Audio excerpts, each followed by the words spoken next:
You with the one and only boxing guru. For this episode of Under the Microscope, we're going to focus in on Julian J. Rock Williams versus Jermell Charlo in 2021. I believe this is a good fight for Julian J. Rock Williams now since he's training with the legendary Emmanuel Stewart's nephew, Sugar Hill, out of Detroit, Michigan at the Kronk Gym. Give a shout out to Emmanuel Stewart. May God rest his soul, one of the best trainers of all time. Julian J. Rock Williams, in my opinion, has one more hurrah left in him.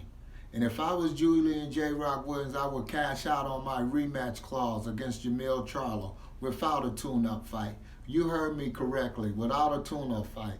I don't want nobody to see me after I came back after this knockout loss. I want everybody to believe that I'm done and finished.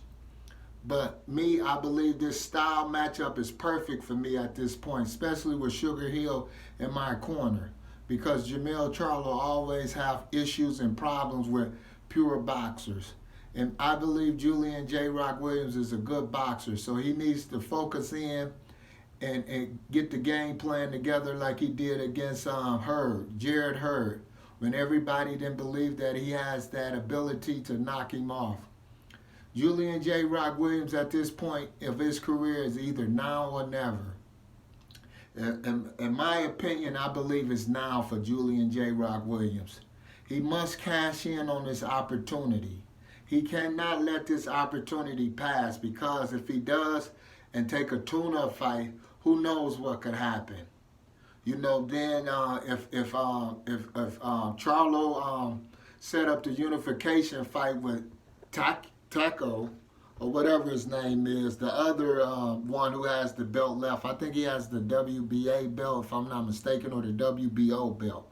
So me, if I was Julian J. Rock Williams, I would want my name in that mix, because I believe style-wise it's a perfect matchup, because like I said, Charlo always have issues with boxers. He did against John Jackson, he did against Rosario, and he did against a few more fighters. He beat down, Tony Harrison. That was a good fight where sometimes Charlo was making the fight difficult because he was getting outboxed.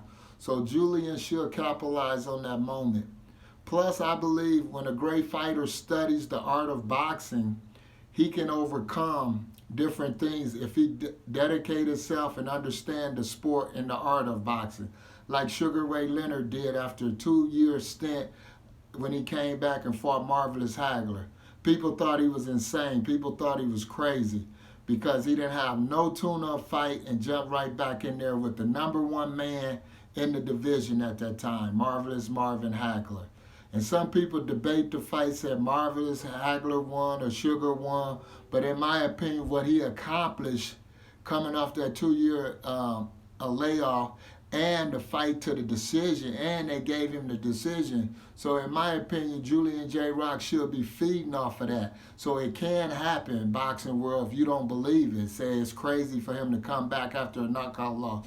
No, it can happen, because like they say, styles make fights. And in this sport, you got to take advantage of every opportunity that comes your way, because your window in this boxing world is very short. It could be here today and gone tomorrow. So in my opinion, I believe Julian J. Rock Williams is either now or never for him, and it should be now.